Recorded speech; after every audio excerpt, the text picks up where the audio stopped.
be juvenile before we're too far gone.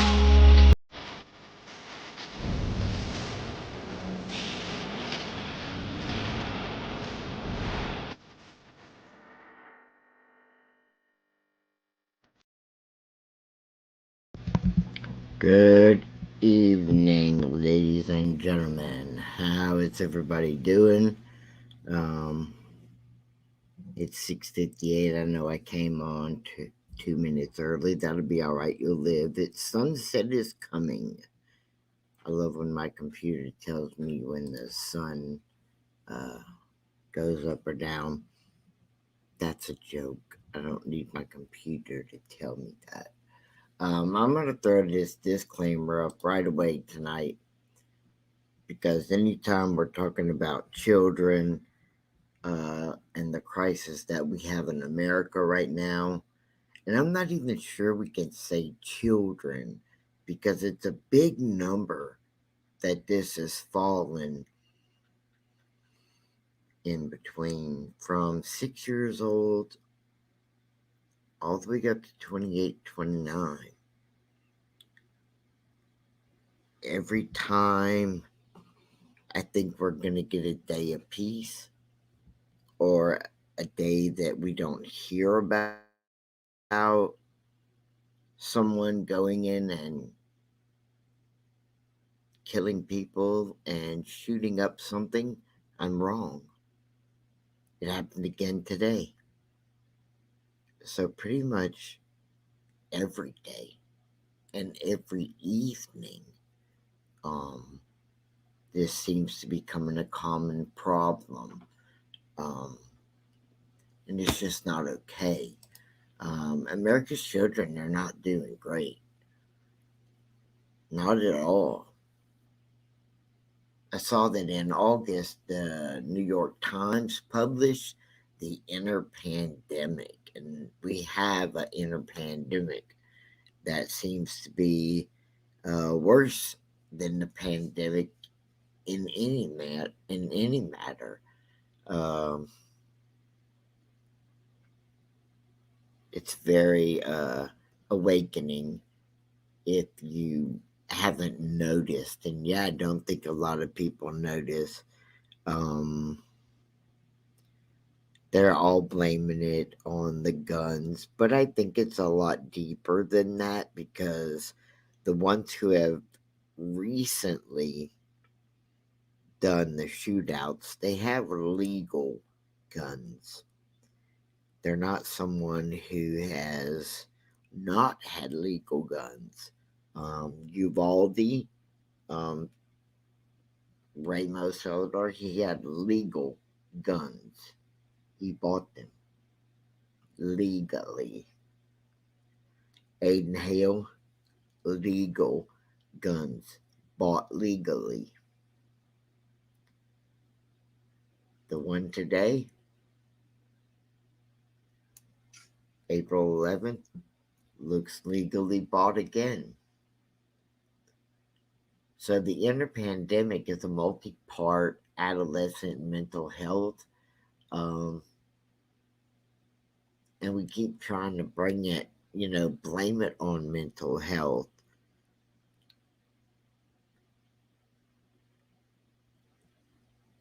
There's high rates of anxiety and depression and suicides because in all of these shootings, the shooter doesn't survive either by his own hands or by the police. And it's been increasing since 2007,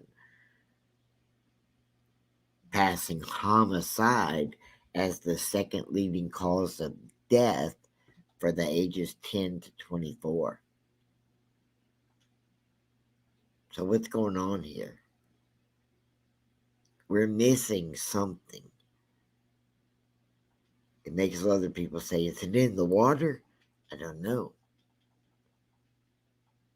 But we're having a problem. And it's not something that can be swept under the rug. I think parents, for one, need to go back to how their parents were with them. Talk to your kids, talk to your young adults, be a part of their life. Because the youth mental health crisis has become concurrent with certain developments in consumer electronics and internet advertising. Commentators have found that a convenient scapegoat in technology. In 2017, the book iGen, Why Today's Superconnected Kids Are Growing Up Less Rebellious, More Tolerant, Less Happy, and Completely Unprepared for Adulthood, and what that means for the rest of us.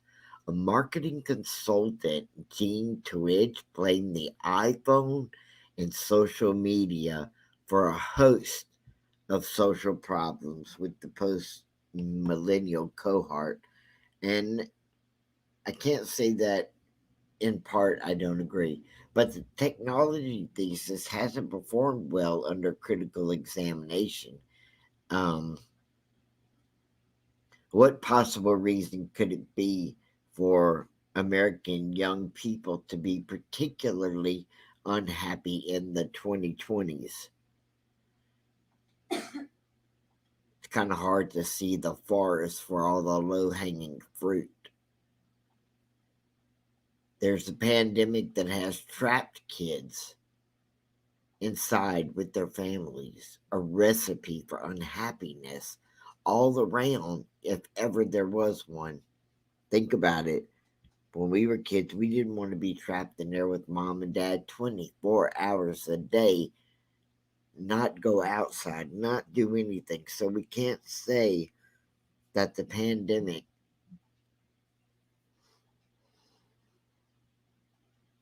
and trapping people inside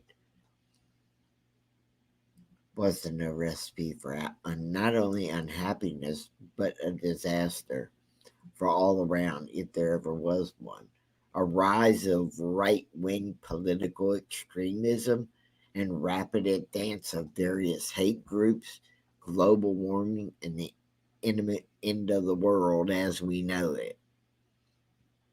When it's framed as a youth mental health crisis, the solutions are individual, one malfunctioning brain at a time. And even as the issue is obviously social, hello, the scholarship on long term developments in cohort mental health suggests it's not individual disasters that matter, but rather an enduring social change. America has become an increasingly difficult place to be happy as a child, and it's well past time to start treating that as an urgent political problem. It's a parent problem, and it's a problem for all of us. When I researched effective trends in America and youth, well, anxiety and depression were up, social trust and happiness were down. Cross reference these results with the reports that youth about have about how they were spending their days, what are called time use surveys. And you didn't like to take survey when you were a kid, and I don't like it either. But a clear answer jumped out. And that's how I put it at the time. American kids and teens across race, gender, and class lines are spending less time doing things that make them happy, like self directed play with their friends and eating. Pretty much the only two activities that they reported enjoying, and more time doing things that make them especially unhappy. So let me say that again. Pretty much the only two activities they reported enjoying and more time doing that make them especially unhappy, like homework and listening to lectures. The first casualty of Americans' child enrichment arms race has been childhood itself.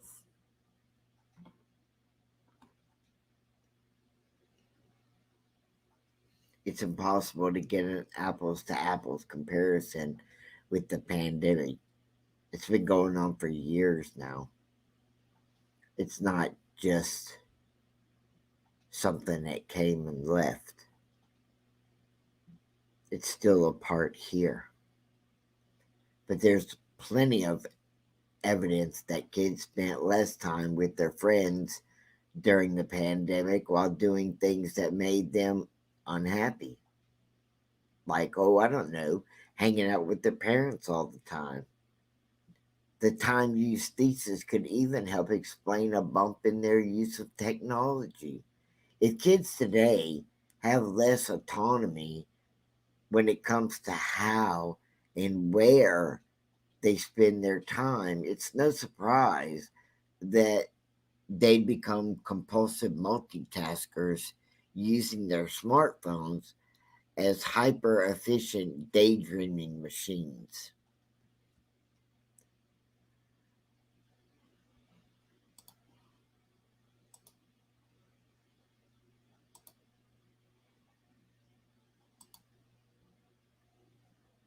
Commentators have also spilled a lot of worry ink in the last few years.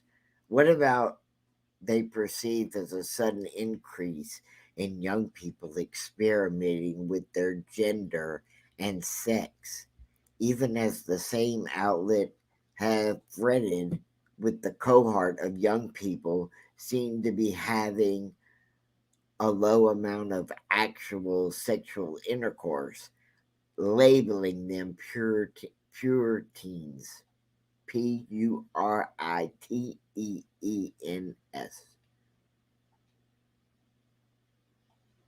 Given how trammeled their weeks are by curricular and extracurricular comments commitments. I'm sorry. It's to be expected that the balance of their experimentation would shift away from fooling around in the basement and toward a more economical declaration of identity. If pundits are sick of hearing about adolescents and their genders, perhaps we'd all be better off if they arranged a little way to spend less time monitoring teenagers.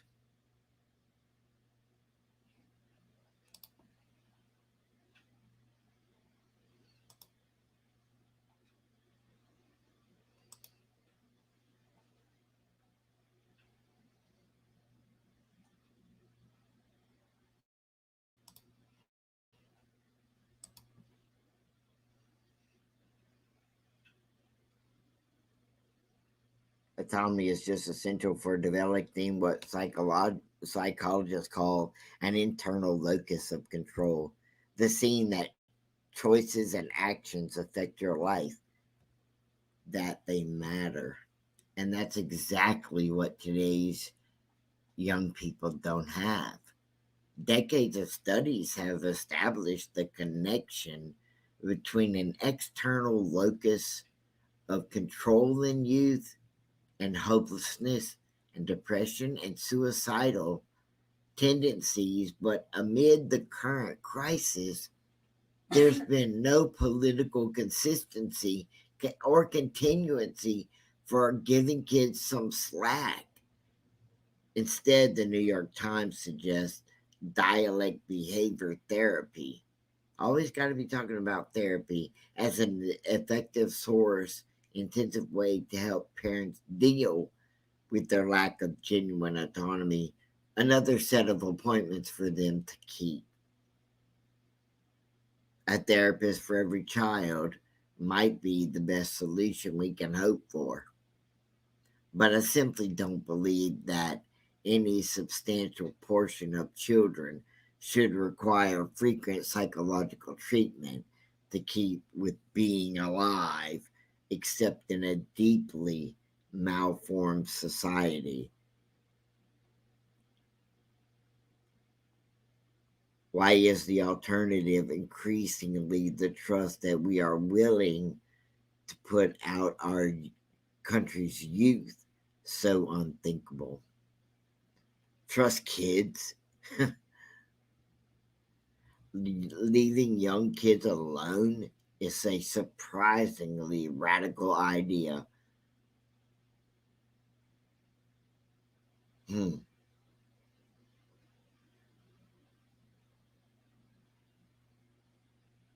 Wow.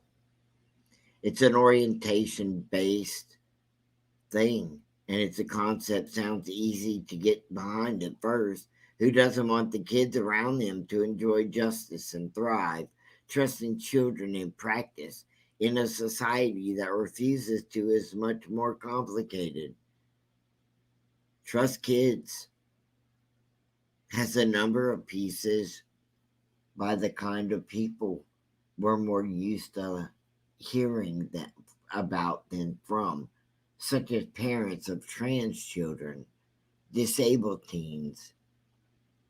The best no contributor is Rebecca Solnit, who has admirably put little work into searching out polished writers and marketable names. For example, an essay on Ulam Joy Berkman said their own kid and a 17-year-old raised by a professional libertarian is an expert on the topic. Huh. Parents a lot of times are so cut off from their childhood selves that they forget what it's like to be a kid. Come on, man. I think that's a big thing. I think everybody's forgotten what it was like to be a kid, which is why some of them treat kids terribly. And then the patterns continue. That's not just true, it's extraordinarily well put.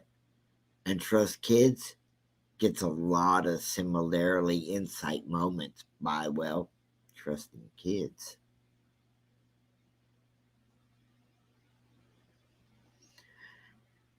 Perhaps the most interesting section in Trusting Kids is a short conversation between Cindy White, 18, and a Kitty Simple, a 30-year-old friend of White's mother.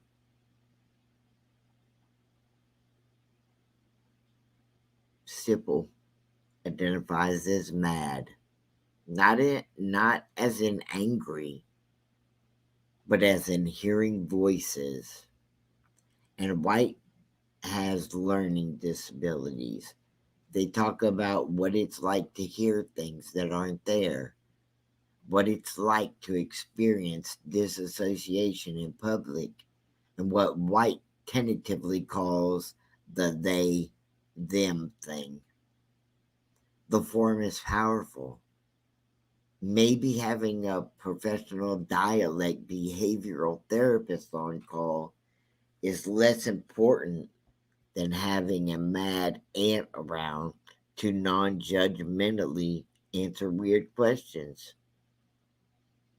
Some of the concerns in the book are a bit ratified. A mother's worry that her godless worshiping witchcraft community might feel less than supportive to her trans masculine kid, for example. But the mental health crisis in a radical problem is a radical problem. And I believe that there are answers in the domestic research labs where some brave adults are reaching out across the age gap. The good news is that the mainstream media is at least starting to better understand adult mental health crisis. Interpandemic does have a medical problem, and it's not just you or your friends.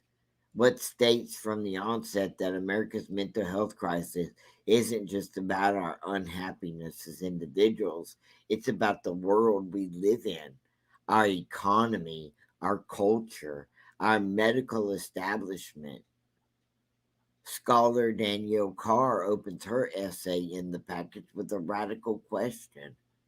What if the cure for our current mental health crisis is not more mental health care? Hmm. And the clinical psychologist Green suggests we think about mental health as one way of looking at ourselves among others. Here, what's good for the gander is good for the goose. Adults don't deserve junior level thinking when it comes to their mental health, and neither do their kids.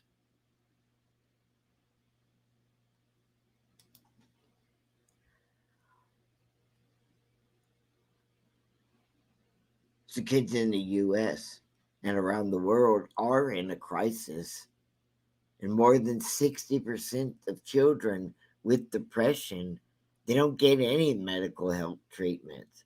And according to Mental Health America, pair that statistic with the fact that 80% of the United States has a severe shortage of child psychiatrists, and the picture becomes crystal clear.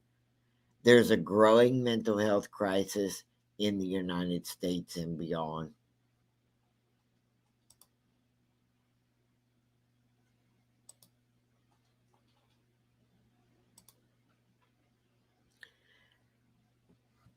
That's why CBS News and local CBS owned television stations have spent more than 6 months exploring the sources of the problem, as well as solutions across the country that could address it.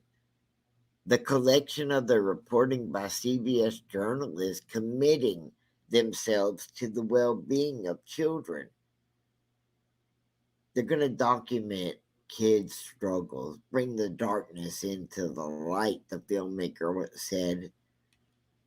The goal of her documentary, Connecting the Dots, which features young people from around the world candidly talking about their struggles with mental health and the need to be supported.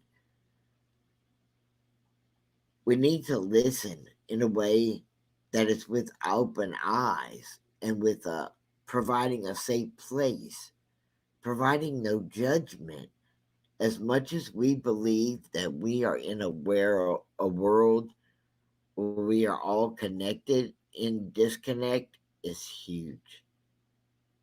The isolation, the loneliness needs to be addressed. When's the last time you looked at a kid on a playground playing by themselves and they looked like they were sad? Did you go over and talk to them, find out what's going on? I doubt it. So CBS is licensed in this documentary for them for an exclusive release nationwide on all of its streaming platforms for March 1st. Well, are we behind? Because I haven't seen it yet. Even to the point that they tell you if you know someone in the suicide crisis, text 988 instead of people trying to remember what all is the phone numbers. No matter where you are, you can text 988. So we'll find out a new date and time and come back and tell y'all when and where it's polling. If it did, you might be able to find it online. Squirrel. Let me look. Huh? I'll look and see. But not only that, I am correct and this date is past, yes? Yes. Okay, I thought I was losing it. Well, anyway, the national poll released Wednesday. Now, this stuff here is very, I mean, it's all serious, but this is super serious. I'm sorry. Let's go here a second. One second. The national poll released Wednesday from Effective School Solutions, an organization implementing mental health care in schools, found that the country's school administrators, parents, and students continue to battle a youth mental health crisis. Nearly all 90% of administrators and almost 60% of parents reported that crisis is growing. Roughly 60% of administrators say young mental health remains the same or has worsened compared to a year ago. The poll of 200 school administrators and 1,000 parents who have children in kindergarten through 12th grade was conducted in the fall. Districts will soon largely be left to their own devices.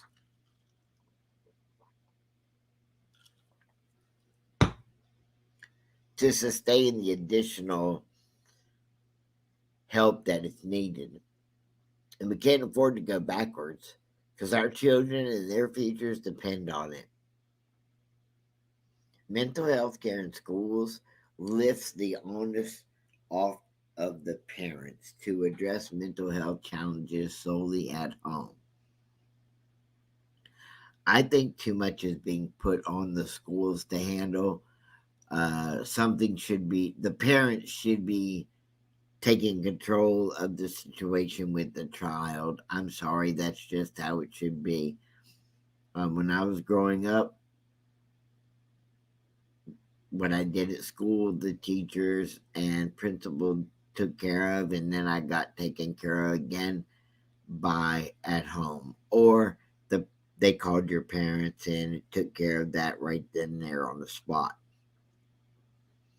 I highly believe that parents, instead of dealing with their children, instead of just pushing them to the side, the majority of them, I think, and it does depend on, I hate to say it, the poverty level. I think poor kids get pushed to the side because the parents are having to work to keep, the bills, the lights on, and things like that. Um, I've seen many kids that's been handed, small kids, not even in kindergarten, uh, be ignored by parents and who have something else to do, and the child is distracting them. And so the mom or the dad hands them the phone to play with.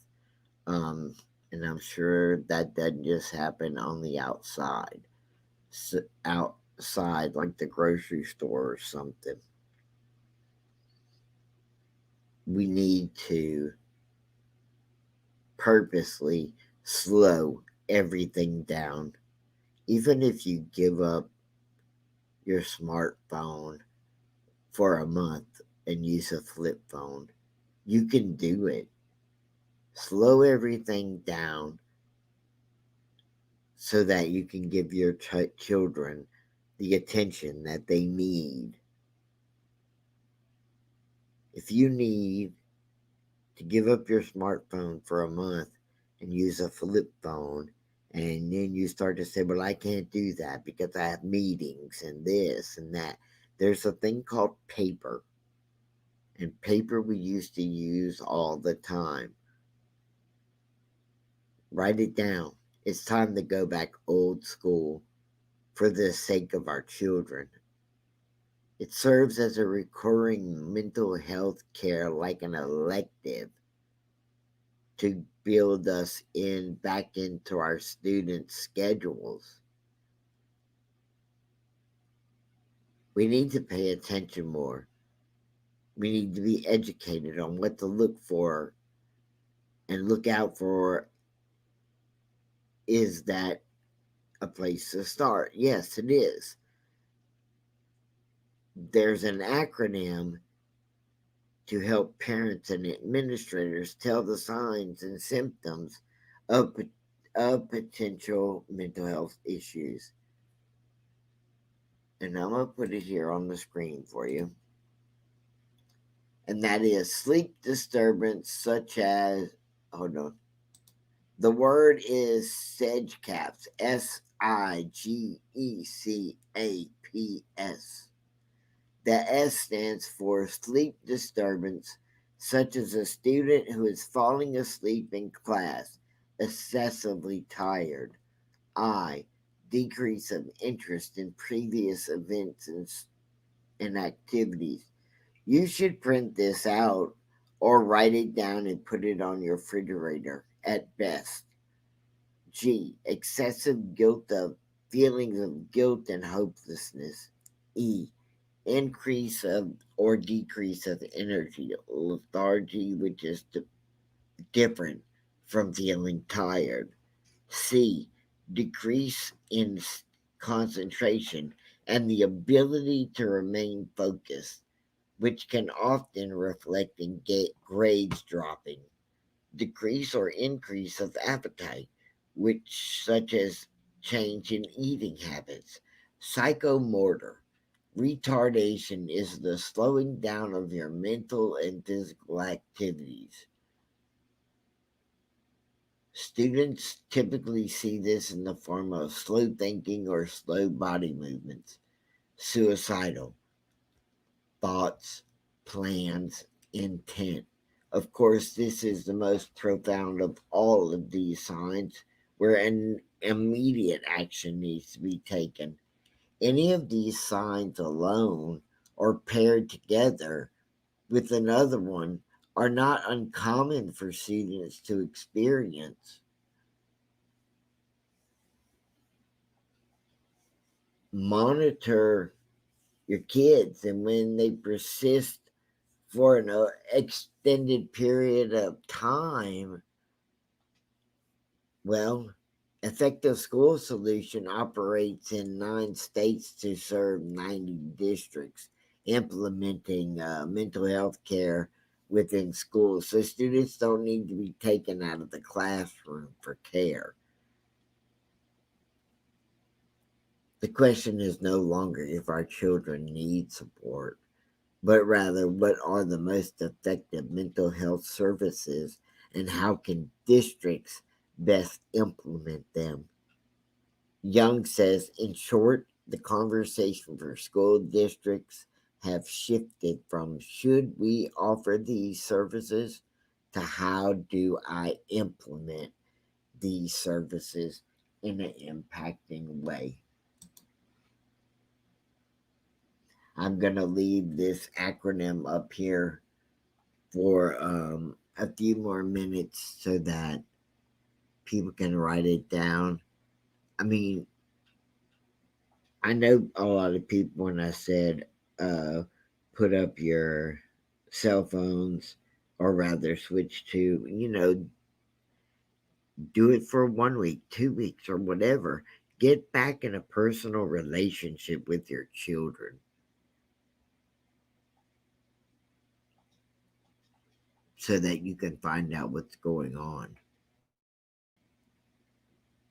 I mean, when we start having kids with guns in the house, parents are in the house, kids are in the house, guns are in the house, and yet the parents don't even know about it, then you are cut off from your kids. I'm sorry, you don't like that? Oh well, get over it. Change it. Have a relationship with your kid. Because if your kid has not just one, but five, four, three, more than one gun in your house and you don't know about it, that's a problem. That's a big problem.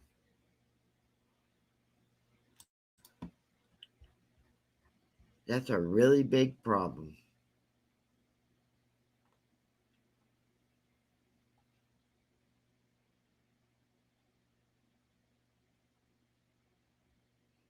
Teen talks are good.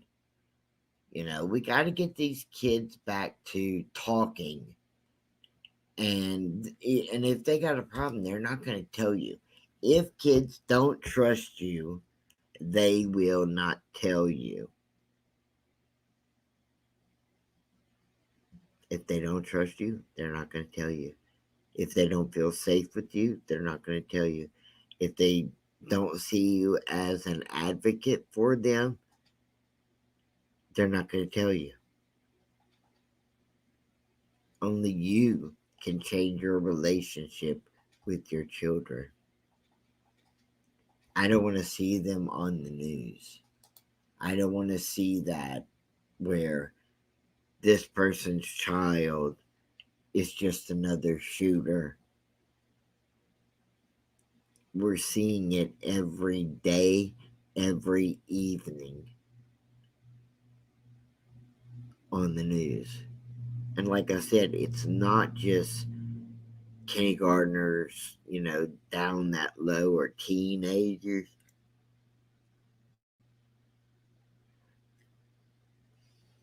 It's somewhere between 6 and 28. You gave birth to these children.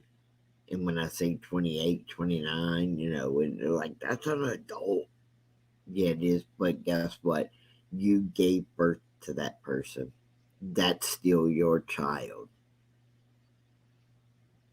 Until they have left this world, that is still your child.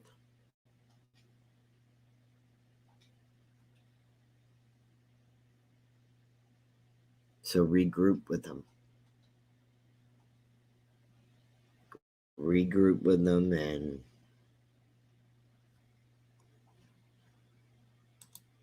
let's get them back on track.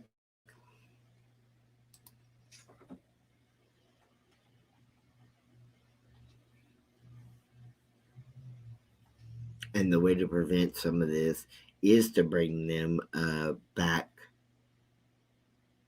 to your fold. You're not being uh, hang, suffocating them or anything. If they think that, then who cares? You want to suffocate them in this, day and age, because if these, let me just take the last 2 weeks. If those people, children, young adults, had been suffocated by their parents, all the shootings may not have happened. They may not have happened. And with that said, I will leave y'all to come up with a plan to involve yourselves in your child's life again or more in touch with your child. Talk to your kids. And I'll see y'all next time. Have a blessed day. Be sure to hit the like and the subscribe button. Have a great day. Have a blessed day. I will see you soon.